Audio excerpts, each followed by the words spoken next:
Hello guys, ito nag-install tayo ng push start, remote start sa Honda City 2013 model. Tapos pag start natin, remote start, tatlong unlock. Yan, may interval siya na 5 or 4 seconds yun. Tapos mag-start na siya.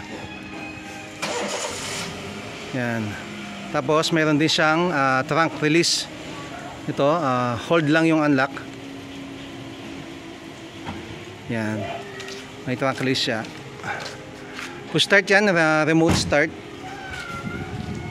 Yan. From taga saan kasi? Del Rosario. Del Rosario. Dito lang siya, malapit lang sa San Fernando. San Fernando yun pa ito na, boss. San Fernando pa pala yun. Yan lang guys, thank you.